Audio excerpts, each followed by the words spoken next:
ESO del Colegio Mas Camarena y este año en nuestra asignatura de Biología y Geología vamos a estudiar sobre el coltán, un mineral muy utilizado para la fabricación de nuestros aparatos tecnológicos, como por ejemplo tablets, consolas, ordenadores o móviles.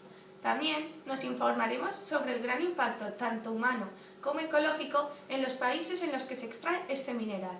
Este vídeo es una llamada a todos vosotros para que nos ayudéis a reciclar este mineral mediante la donación de vuestros viejos teléfonos móviles. Los podéis depositar en los contenedores que están en las secretarías del cole. Por cada 30 móviles recogidos podremos financiar proyectos de educación, salvamento de cría de chimpancés. Todo gracias al coltán que contienen. La Fundación Jane Goodall será con la que trabajaremos para llevar a cabo nuestro proyecto.